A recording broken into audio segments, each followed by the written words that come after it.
नमस्कार, capital TV में आपका स्वागत है। पाकिस्तान का आर्मी चीफ कमर जावेद बाजवा एक निहायत ही चोर और भ्रष्ट आदमी है।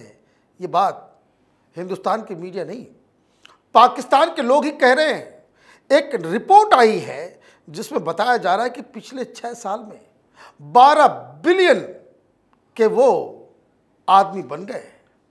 विदेश में जायदाद खरीदी, कराची लाहौर में रियल एस्टेट में इन्वेस्टमेंट किया। यह भी बताया जा रहा है कि कई सारे इंटरनेशनल ट्रेड में इन्होंने इन्वेस्टमेंट की है। मतलब माला माल हो गए। एक युद्ध नहीं जीता और जब अभिनंदन को पाकिस्तान में पकड़ लिया गया तो वो थर-थर कांप रहा था। ऐसी बात पाकिस्तान के संसद के अंदर विपक्ष के नेताओं ने ये आरोप लगाया था। अब सवाल यह है कि क्या पाकिस्तान का आर्मी जनरल चोर है? क्या उसने चोरी की है या फिर उसने जो एक अपना एक साम्राज्य लूट तंत्र क्रिएट किया, उसकी सच्चाई क्या है? और यही जानने और समझने के लिए हमारे साथ एक बार फिर major general S P Sinha साहब है। आपका बहुत बहुत स्वागत है सर। ये तो आपके पड़ोसी मुल्क में आर्मी चीफ बहुत बड़ा चोर निकल रहा है। ही चोर, चोर नहीं, लुटेरा, डकैत। चोर तो मूंगफली चोर होता है, डकैत पूरा का पूरा साम्राज्य खा जाओ, ये डकैत है। कहाँ से ये खुलासा हुआ? बताते हैं। इसमें पूरे केस में 3-4 बिंदु है। पहला, खुलासा कैसे हुआ, राइट। आर्मी का क्या रोल है, क्या हुआ रोल होता है और क्या किया पाकिस्तान आर्मी ने, किस तरह से भ्रष्टाचार किया जनरल बाजवा के पूरे परिवार ने, पत्नी, बहू और समधी, कैसे लूट मचाए लोग। उसके बाद पाकिस्तान को क्या करना चाहिए और हिंदुस्तान के दृष्टिकोण में इसको कैसे देखा जाए। राइट। तो सबसे पहले ये हम लोग स्टार्ट करते हैं कि कैसे हुआ ये खुलासा। ये खुलासा हुआ, एक फराह गौगी करके व्यक्ति है, उसने इसका खुलासा किया। और एक फैक्ट फोकस करके पोर्टल है जिसने, आपको याद होगा कि असीम बाजवा के भी खिलाफ उसने दिया था कि महाभ्रष्ट आदमी है, भ्रष्ट जनरल है, और कुछ नहीं हुआ उसको, क्योंकि पाकिस्तान आर्मी के जनरल्स को आप टच नहीं कर सकते। समर्थ को न कोई दोष गोसाई, तुलसीदास ने कहा जो समर्थ है उसको कोई दोष नहीं है, तो पाकिस्तान आर्मी का कोई दोष होता ही नहीं है। राइट और रॉन्ग, ही इज़ राइट। अच्छा, अब ये बताइए एक और बिंदु, दुर्रानी ने जो, अहमद दुर्रानी ने जो उसका व्याख्या किया है पूरा लूट का, उसने हमीद, साबिर हमीद जो समधी है जनरल बाजवा का, उसको फ़ोन किया, उसने नहीं उठाया। फिर उसने जनरल बाजवा को कॉल किया कि आप अपना वर्शन बताइए, नहीं उठाया। फिर उसने DGISI को फ़ोन किया, नहीं उठाया। क्या उठाएगा, क्या बताएगा? और ये दुरानी साहब इतने धाकड़ आदमी हैं, बोलते हैं ठीक है मैं अपनी बात कह रहा हूँ, आप अपना पक्ष बताइए, उसको भी मैं छाप दूंगा। अरे अपना पक्ष हो तो तब तो बोलेगा आदमी। जब रंगे हाथ पकड़े गए तो फिर क्या उसमें सफाई देना? क्या सफाई देना? अब ये बताइए कि क्या क्या धंधा, क्या क्या बिजनेस, क्या क्या खुलासा हुआ है इनके भ्रष्टाचार के बारे में? मतलब यदि भ्रष्टाचार का पिटोरा खोलिए तो आदमी तो दंग रह जाता है कि क्या ऐसा संभव है। हमारे आर्मी चीफ जनरल रावत का छोटा फ्लैट है नोएडा में, फ्लैट। और जनरल बाजवा के बारे में बताता हूँ। ये आदमी जब तक लेफ्टिनेंट जनरल था, ये ITR में इसने घोषित किया कि मेरा टैक्सेबल इनकम है ही नहीं, ऐसा मेरा इनकम है ही नहीं जिसमें मुझे टैक्स लायबिलिटी बनता हो, इसलिए मैं ITR फाइल कर ही नहीं सकता। ओके। लेफ्टिनेंट जनरल बना। उसके बाद जब ये आर्मी चीफ बनता है, सडनली ये इसकी पत्नी का ITR में उछाल आता है, पवन तूफान आता है एसेट्स में। 2013 में इसने जो ITR में कुछ नहीं था, नील रिपोर्ट दिया था, नथिंग टू रिपोर्ट। और उसके बाद इसने इसी ITR को रिवाइज किया चीफ बनने के बाद। और क्या क्या डिक्लेयर किया कि हमारा एक प्लॉट है फेज़ 8 में डिफेंस हाउसिंग अथॉरिटी लाहौर में, यहाँ से खेल शुरू होता है। मतलब उसको जब चीफ वो बना तो उसको सपना आया कि मेरा एसेट है, ये मुझे डिक्लेयर करना चाहिए इनकम टैक्स अथॉरिटी को। मतलब आप समझ जाइए कि जब वो लेफ्टिनेंट जनरल थे, इन्होंने कहा कि हमारे पास इतनी संपत्ति नहीं कि हम इस पर टैक्स दे सके। लेफ्टिनेंट जनरल रैंक का व्यक्ति टैक्स नहीं दे सकता? हिंदुस्तान में तो सारे लोग जेल चले जाएं। अब general chief of the army staff बन जाता है तो अचानक उसको याद आता है कि 3 साल पहले जो हमने इनकम टैक्स रिटर्न भरा था उसमें मेरी याददाश्त चली गई थी और अब अचानक से मुझे याद आ रहा है कि ये सारी चीज़ें हैं, जिसमें अभी एक बात जनरल साहब ने बताई। आगे क्या बताया? आगे बताता हूं कि जनरल बाजवा जब चीफ बन गए थे 2016 में, तो उसके बाद उन्होंने 17 सितंबर को 2017 को रिवाइज्ड वेल्थ स्टेटमेंट दिया इनकम टैक्स अथॉरिटी को पहली बार। फिर 2 नवंबर 2017 को फिर दिया रिवाइज्ड स्टेटमेंट वेल्थ स्टेटमेंट का। फिर 8 नवंबर को 2017 को फिर दिया रिवाइज स्टेटमेंट, मतलब 17 सितंबर, 2 नवंबर, 8 नवंबर, इस 1-1.5 महीना की अवधि में 3 वेल्थ स्टेटमेंट रिवाइज्ड और सब अलग अलग, नए चीज जुड़ रहे हैं, नए जुड़ रहे हैं। अब कुछ बैकडेटेड है कि हम भूल गए वो ऐड करना। अच्छा, अब आगे बढ़ते हैं।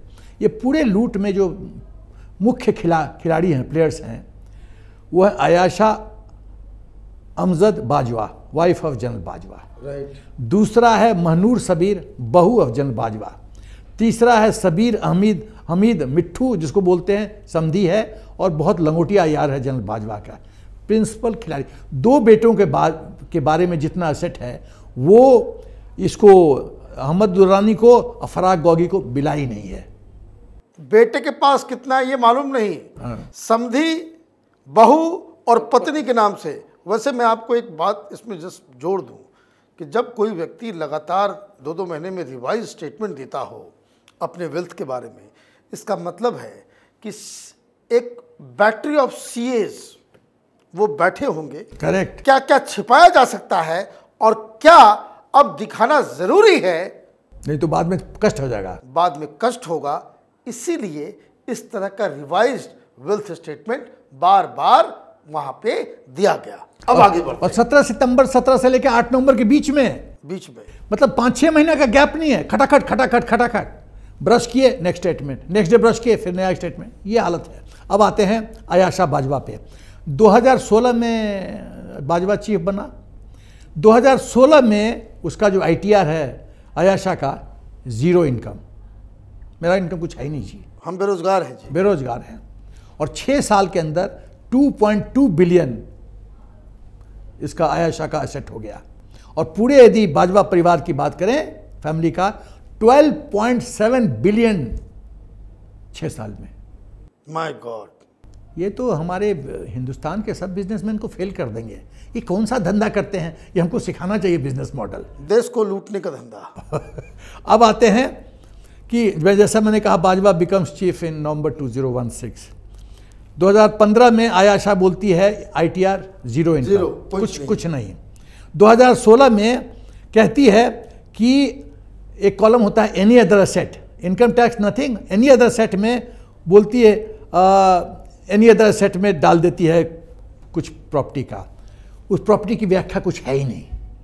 एनी अदर एसेट, क्वांटिटी इतना, कुछ साइलेंट, कोई व्याख्या नहीं। ऐसा होता है क्या? आप कहें कि मेरे पास 10 कोठी है नोएडा में, कोई व्याख्या नहीं है, कौन सा नंबर, किस सेक्टर, कुछ नहीं जी। कितना बड़ा है, कितना कुछ है, नहीं, क्या उसका मार्केट रेट है, बस है जी, बस आप प्रश्न नहीं पूछ सकते क्योंकि मैं चीफ ऑफ आर्मी स्टाफ की बीवी हूँ। उसके बाद 2017 में फिर ये दिखाती है 9 एनी अदर एसेट्स। उस 9 में 2 ही डिस्क्राइब करती है, बाकी शायद 7 का इंफॉर्मेशन गायब। उसके बाद 2018 में 2017 का तक जितना भी 9 प्रॉपर्टी था, पहले वाला प्रॉपर्टी था, उसको रिटर्न करती है और 5 और कमर्शियल और रेजिडेंशियल प्रॉपर्टी ऐड कर देती है अपने एसेट में। My God. उसके बाद पैसे की बारिश हो रही है, एकदम महालक्ष्मी की, माता लक्ष्मी की कृपा, बारिश हो रही है। उसके बाद US डॉलर वैल्यू बताती है अपना 384,166, इतने US डॉलर्स का उसका एसेट डिक्लेयर करती है। 2019 में सब जितना एसेट था 2018 तक रिटर्न करती है एक्सेप्ट 1, वो एक बेचती है, 4.30 करोड़ में बेचती है, और इसके अलावे एक और नया प्रॉपर्टी और खरीदती है। और ये जो 4.30 करोड़ जो बेची, उसको कन्वर्ट करती है US डॉलर्स में $656,030 US। और 202 में जितने अभी तक प्रॉपर्टी उसने दिखाया सब रिटेन करती है, प्लस परचेज करती है 2 बड़े बड़े फार्म हाउस। कहाँ पे? In Gulberg Green, Islamabad. और डिक्लेयर करती है कि जो मेरा FCA है, फॉरेन करंट अकाउंट, उसमें है $478,157.78। My God. अब आते हैं कि उसके बाद ऑयल कंपनी खुल जाता है जनरल बाजवा का पत्नी के नाम पे, और दुबई हेडक्वार्टर हो जाता है, और उसमें मनहूर जो उसकी बहू है उसमें इंपॉर्टेंट प्लेयर बन जाती है।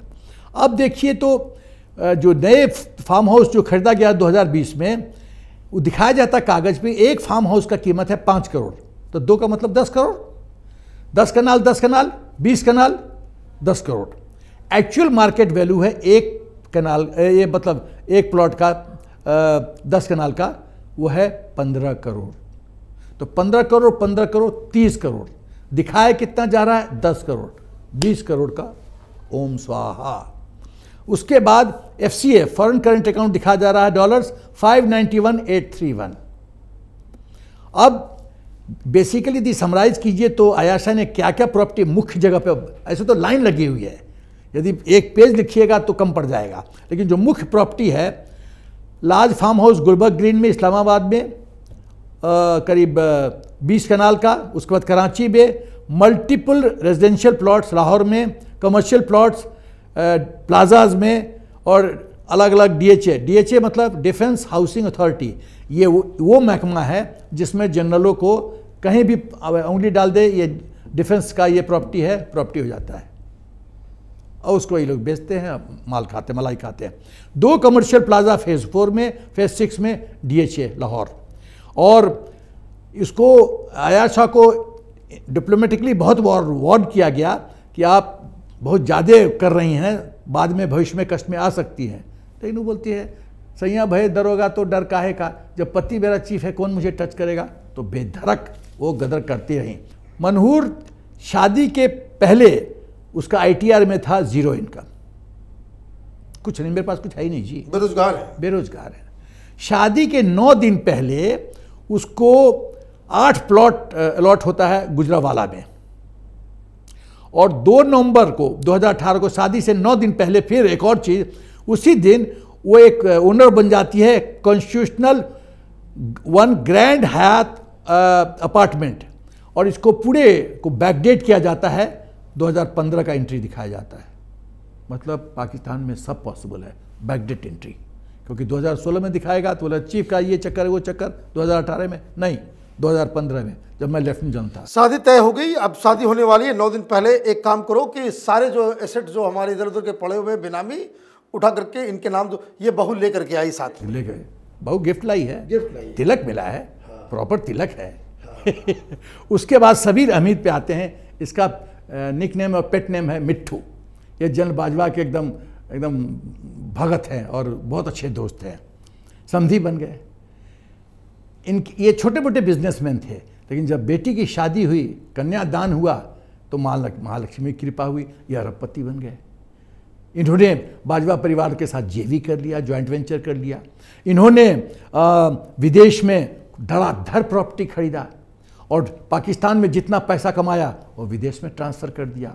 ये लोग बहुत चतुर हैं, जानते हैं ना, कहीं इमरान खान आ गया, कोई भी तख्ता पलट हुआ तो हमारा तो सब फ्रीज हो जाएगा, तो ये विदेश में अपना। और वही पाकिस्तान में रहना कौन चाहता है? कौन सा जनरल रिटायरमेंट के बाद पाकिस्तान में रहता है? वही नहीं, मैं बता रहा हूँ गारंटी के साथ, जिस दिन इमरान खान बना और ISI चीफ और आर्मी चीफ एंटी बाजवा आए, ये मैदान छोड़ के भाग जाएगा, उसके पहले ही भाग जाएगा ये। और इसने उस इंतजाम कर लिया है, मिलिट्री अप्रिशिएशन ये कर चुका है कि वो दिन आएंगे। वो सब फॉरेन कंट्री में उसने लंदन में पता नहीं कहाँ कहाँ फ्लैट रखा है, वहाँ जाके रहेगा। ऐसा तो कोई आर्मी चीफ नहीं पाकिस्तान का है जिसका लंदन में एक बड़ा सा मेंशन ना हो। तो सवाल छोटा मोटा फ्लैट नहीं, बाकायदा बंगला, वो भी आलीशान। लेकिन ये बात बताइए, ये पाकिस्तान की आर्मी के पास ऐसी क्या ताकत है, ऐसा क्या सिस्टम है जिसकी वजह से हर जनरल हो, लेफ्टिनेंट जनरल हो, ब्रिगेडियर हो, मेजर हो, कैप्टन हो, सबका हिस्सेदारी जो है उस सिस्टम में बना हुआ है? क्या है वो मसला? मसला ये है, पहला चीज़ है कि जिस आर्मी लड़ाई नहीं करती,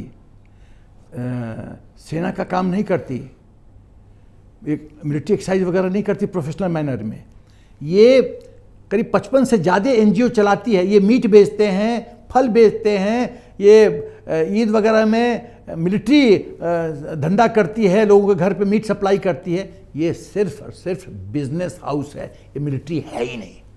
अब इस बिजनेस हाउस में क्या क्या चक्कर है? डीएचए एक बहुत बड़ा चक्कर, डिफेंस हाउसिंग अथॉरिटी। ये छोटा मोटा मीट का टुकड़ा ये जनरल ब्रिगेडियर के मुंह में डाल देते हैं कि चुप रहो, तुम ऐश करो, तो तुम्हारी औकात है उसमें रहो, तुमको लड्डू दे दिया, इसको चबाते रहो, हमको हमारी तरफ देखना मत। दूसरी बात। तीसरी बात, देखिए ये सच है कि सेना के पास ट्रुप्स होते हैं। आप फिजिकली किसी को, अपने प्राइम मिनिस्टर को किसी को घेर लीजिए तो 1 घंटे का खेल है। आपने सराउंड कर लिया, या तो उसको गोली मार दी जाएगी, वो सरेंडर कर जाता है, कू हो जाता है, आप बन जाते हैं मार्शल एडमिनिस्ट्रेटर। तो ये भय, बाद में मैं व्याख्या करूंगा पाकिस्तान के पास ऑप्शन क्या है। ये भय तो कू तो ऐसे होता है, ड्रॉप ऑफ हैट। मुशर्रफ ने क्या किया? नवाज शरीफ को उठा के फेंक दिया। वो जब हवाई जहाज में था, श्रीलंका से उड़ा था, तो उसको लैंड करने की अनुमति नहीं दी गई। एक कोर कमांडर लॉयलिस्ट था मुशर्रफ का, वो एयरपोर्ट पे जाकर रिसीव कर लिया। क्या करेगी सरकार? सही बात है। और वहीं पे कू अनाउंस हो गया, मुशर्रफ लैंड किया है, उसने अपने मार्शल एडमिनिस्ट्रेटर घोषित कर दिया, नवाज शरीफ आउट। तो ये लुटेरों डकैतों का ग्रुप है, समूह है, एक गुंडों का समूह है जो पाकिस्तान को लूटता रहा है, और पाकिस्तान का आवाम उसका नतीजा भोग रही है।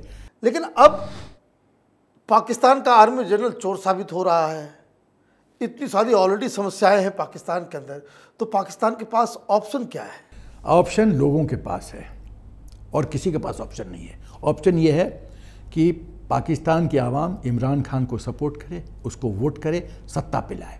और इमरान खान जब सत्ता में आता है तो जिस तरह से मैनिपुलेट करना है मैनिपुलेट करे। आर्मी चीफ और आईएसआई, डीजी आईएसआई उसका आदमी होना चाहिए था, वो होना चाहिए। तीसरा चीज़, बाजवा का जितना असेट्स है उसको राष्ट्रीय प्रॉपर्टी घोषित करे, सीज कर लिया जाए। सीज कर दे, राष्ट्रीय प्रॉपर्टी है। ओके, चाहे विदेश में हो चाहे देश में हो। हाँ। उसके बाद पाकिस्तान की आवाम आर्मी को संदेश दे कि इस तरह से हमको लूटते रहोगे तो हम अपने बच्चों को सेना में भेजेंगे नहीं। और एक और बिंदु मैं कहना चाहता हूं, पाकिस्तान को अभी चाहिए, कोई यदि बोल्ड प्राइम मिनिस्टर बनता है, इमरान खान चाहे तो कर सकता है, कि वो एक पैरेलल पैरामिलिट्री फोर्स, उसको बोलो स्पेशल फोर्सेस बनाओ, क्रिएट करो, पैसा खर्च होगा, लेकिन यदि प्रजातंत्र को सुरक्षित करना है तो और कोई सोल्यूशन मुझे नजर नहीं आता। स्पेशल फोर्स क्रिएट करो, उस स्पेशल फोर्स को वही मिलिट्री इक्विपमेंट दो जो आर्मी के पास है, और स्पेशल फोर्स प्रोटेक्ट करेगा, ड्यूटी होगा प्राइम मिनिस्टर को प्रोटेक्ट करने का। उस कॉर्डर में कोई आर्मी घुस नहीं सकती, खाली स्पेशल फोर्स के लोग प्रोटेक्ट करेंगे। उल्टे आर्मी चीफ के घर का सराउंड जो सिक्योरिटी हो स्पेशल फोर्स प्रोवाइड करेगा, आर्मी नहीं। तो जब ये सब होगा तो मेरा ख्याल है सुधार होने की उम्मीद है। लेकिन सबसे बड़ी बात है कि 75 ईयर्स में पाकिस्तान आर्मी को किसी ने चैलेंज नहीं किया। पहली बार general Bajwa chief of army staff को चैलेंज किया जा रहा है, और उनकी जो काली करतूतें हैं, मैं तो पूछना चाहता हूं पाकिस्तान आवाम से, तुम्हारी आर्मी ने किया क्या तुम्हारे लिए? हर जंग में हार, तुम्हें लूटा, कोalition सपोर्ट के फंड के जितना पैसा वो जनरलों ने ऐश किया, प्लॉट खरीदा, बच्चों को बाहर भेजा, वहां प्रॉपर्टी खरीदा, तुम्हें क्या मिला? बताओ मेरे भाई, तुम्हें क्या मिला? कुंभकर्ण जागो, चुनौती दो, इमरान खान को सपोर्ट करो, तब तुम्हारा भविष्य थोड़ा सा ठीक होगा। आपका बहुत बहुत धन्यवाद जनरल बाजवा के काले चिट्ठे के बारे में इतना सब कुछ बताने के लिए। अगर आपको ये वीडियो पसंद आया तो आप इसे लाइक करें, शेयर करें और कैपिटल टीवी को सब्सक्राइब करें। धन्यवाद।